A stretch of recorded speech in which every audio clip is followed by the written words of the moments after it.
Hello everyone, welcome back to another video. In this video we are going to talk about shorthand if-else. If I go to the previous code, here you can see we have to write if-else like this, but we can write it in a short way, and that is with ternary operator. So this is called ternary operator. Here you can see. So this is the syntax. So let me copy it, and I'm going to comment out it in the new file. So here I'm going to create a new file in my package, and I will say shorthand if-else .java. So at first we have to use variable and then condition and then this ternary sign. Then when I use ternary sign, so this is the true condition, and when then we have to use colon, and this will be the false condition. I mean, if I go here, you can see if age is equal to 0, let's say think about all of them. Let me just think about this if and else. If it is not true, then it will go for this one. So when I use ternary, we just have to give here a question mark sign, and then after question mark, the statement the statement we are giving here will be the true statement, and after colon we have to use this false statement. So we don't need to actually write here like this. We have a shorthand process, and let me give you example so that you can understand well. Now let's say I want to check the same statement. Okay, here I'm checking here with ternary or shorthand if-else.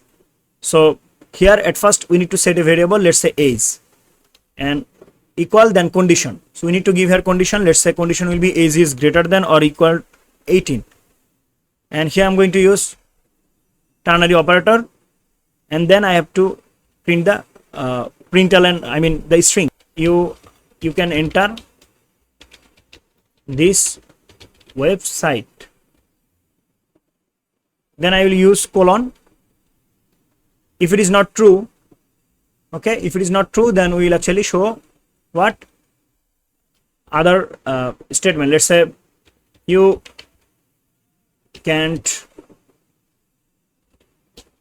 enter here.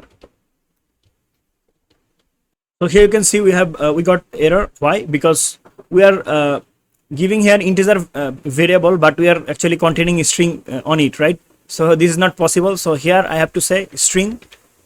Let's say I want to say result here, and I need the age also, right? Because here you can see I am checking the age, but I haven't actually give here any age value. So I have to give here age value integer. Let's say age is equal to, now I will give the value, let's say 0. So now it will actually check the condition. I have to give here capital S. Okay. Now if I run the code, it will not show anything because I haven't actually print it, right? It will actually store the result only. I mean either the left one or the right one. So if it is true, then it will go with the left one, right? And if it is not true, then it will go with the right one. Okay. So I have to print it. I will say println. At first I have to keep it inside void method, right? So I will say it like this, and here I'm going to say I'm going to actually copy, cut it from here and paste it here, and here I'm going to say, let's say println, right? And I'll say result. If I run the code, it will show me you cannot enter here. Here you can see the result, you cannot enter here because the age is not matching with the condition, right? If I say age is 18, it will show me the left one. You can enter this website. Run the code again, and here you can see you can enter this website. So this is called ternary operator, this question mark. So you can see we have complete this statement within 3 lines, and you have to store the result. Let's say the result will be integer, then you have to declare here integer variable.